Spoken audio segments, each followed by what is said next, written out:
L'eau, cette substance apparemment simple et accessible, renferme un pouvoir immense. C'est quelque chose que nous consommons tous les jours, mais combien d'entre nous prennent le temps de réfléchir à la manière dont nous buvons cette eau? Cela peut surprendre beaucoup de découvrir que 99% des gens ne savent pas comment boire de l'eau correctement.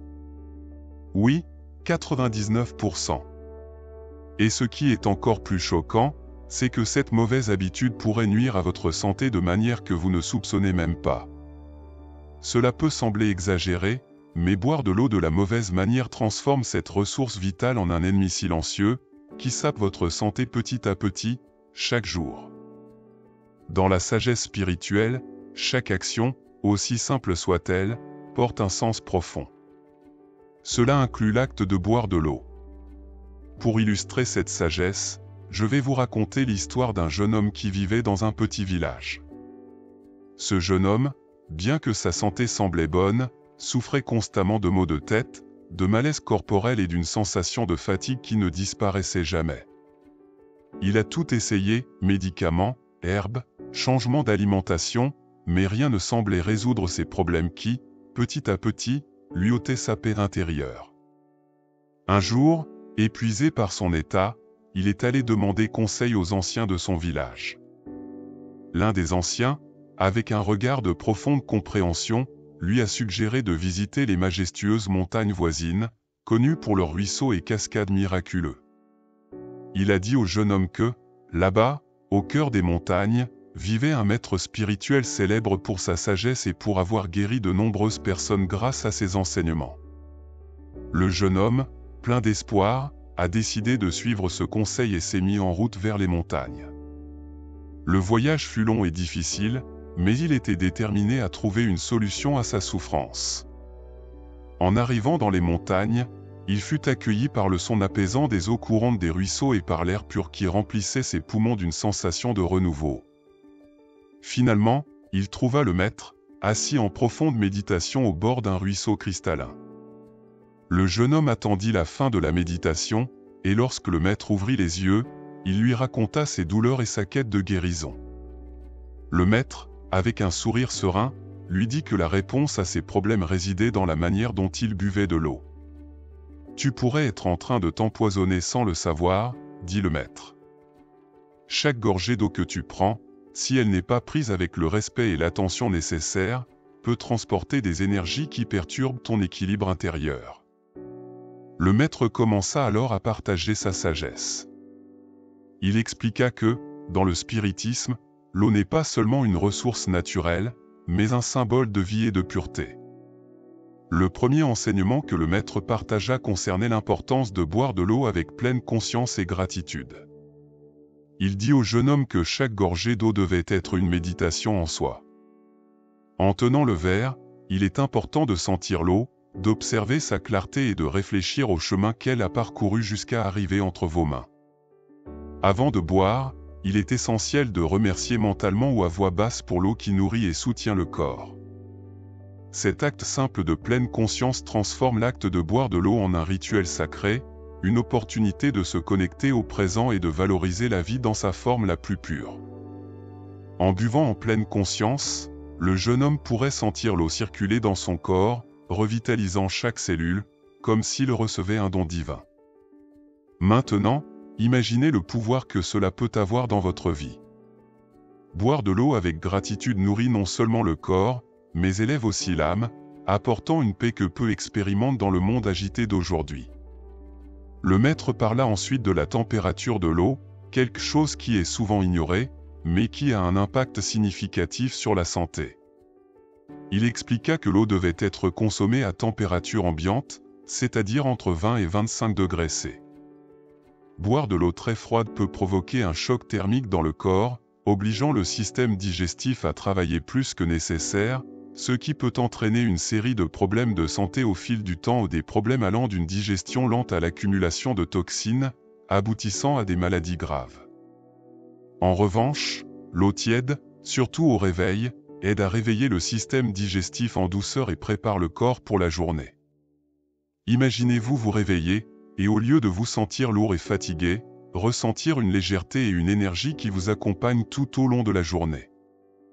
Voilà ce que l'eau à la bonne température peut faire pour vous.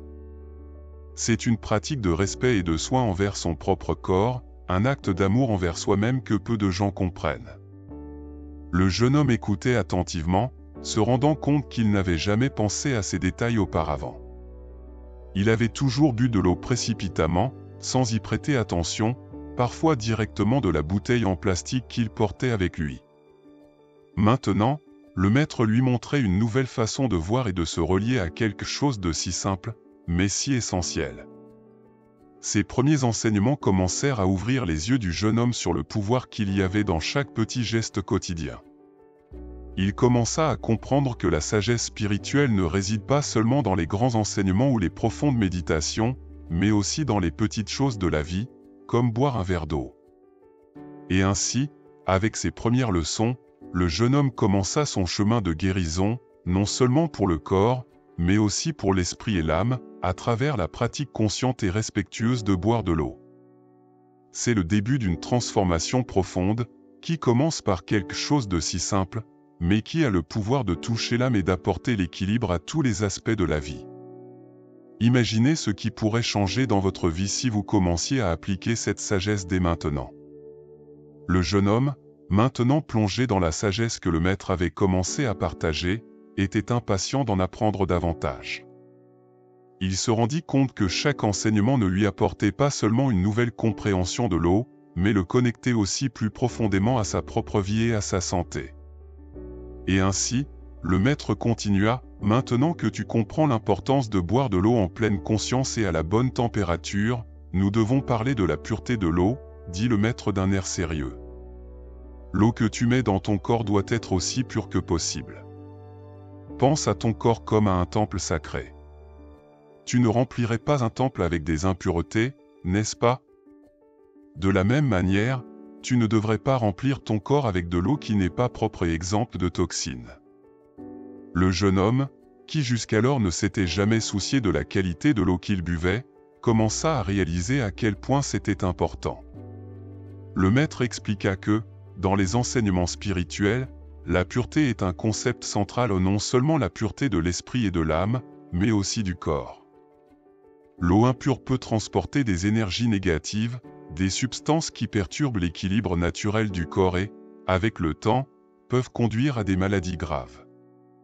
Il continua à expliquer que, bien que nous vivions dans un monde où l'eau pure n'est pas toujours disponible, il est essentiel de faire tout ce qui est possible pour la purifier avant de la consommer, que ce soit par filtration, ébullition ou même des pratiques spirituelles impliquant la bénédiction de l'eau.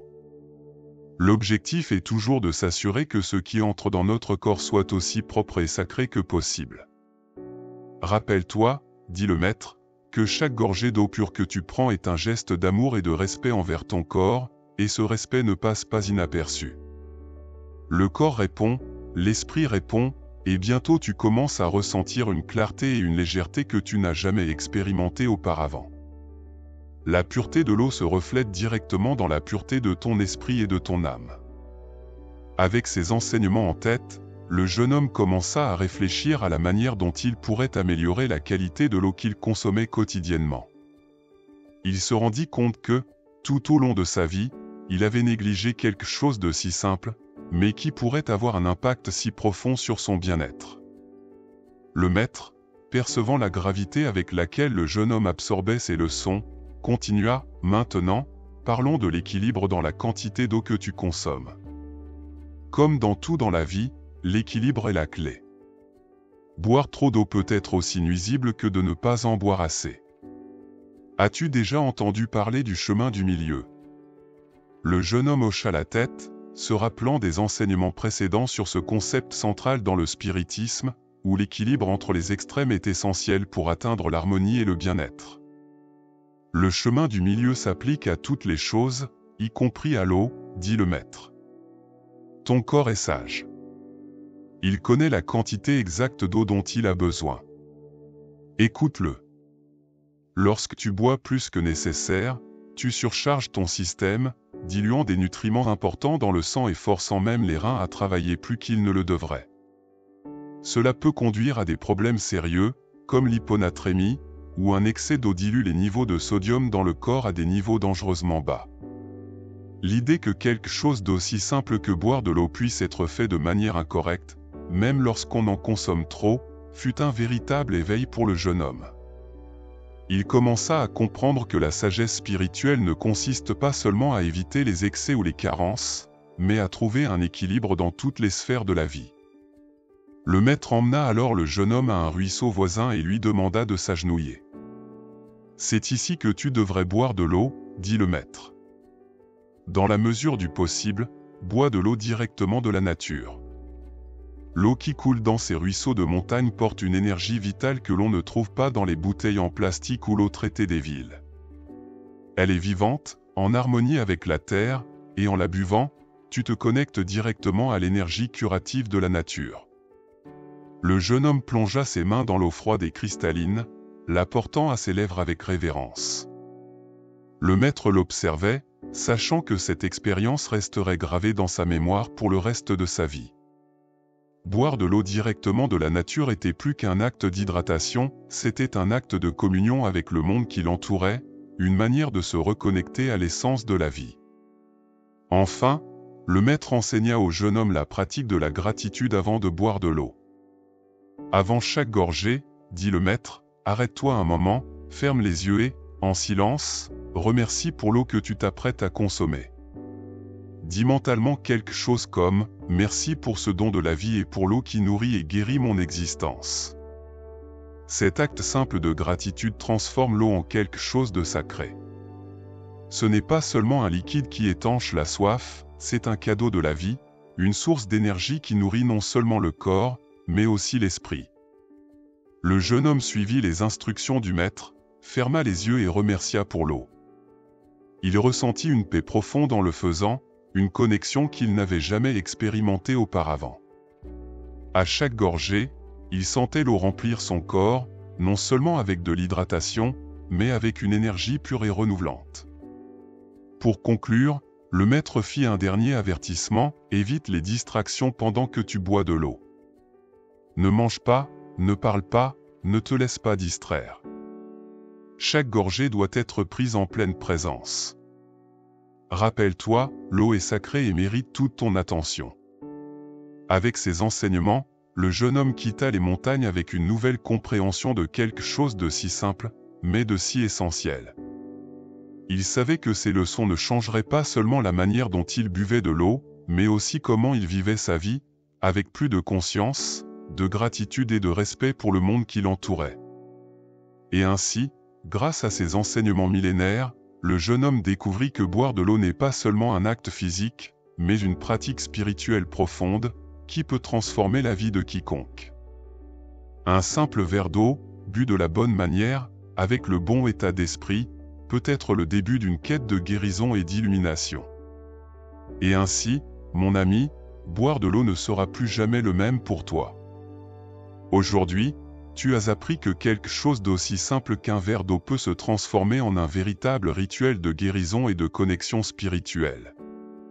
De l'attention consciente en buvant, au choix de la bonne température, à la recherche de la pureté et à l'équilibre nécessaire, chaque détail fait une énorme différence dans ton bien-être. Tu as compris que l'eau n'est pas seulement un liquide pour étancher la soif, mais une source de vie, qui, lorsqu'elle est consommée avec gratitude et respect, peut apporter équilibre au corps, à l'esprit et à l'âme. La pratique consciente de boire de l'eau en pleine présence et sans distraction est une manière puissante de se reconnecter avec la nature et avec soi-même. Maintenant, la transformation est entre tes mains. À chaque gorgée d'eau, tu peux choisir de nourrir non seulement ton corps, mais aussi ton âme. Rappelle-toi, l'eau que tu bois peut être un ennemi ou un allié.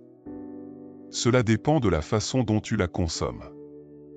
Et si tu as apprécié ce contenu et que tu veux en savoir plus sur la manière dont de petits changements dans ta vie quotidienne peuvent transformer ta vie, n'oublie pas de laisser un like et de partager cette vidéo. Et avant de partir, clique sur la vidéo qui apparaît maintenant à l'écran pour continuer ton voyage de croissance et de sagesse. Allons-y ensemble, un pas à la fois, pour transformer l'ordinaire en extraordinaire. À la prochaine. Namasté.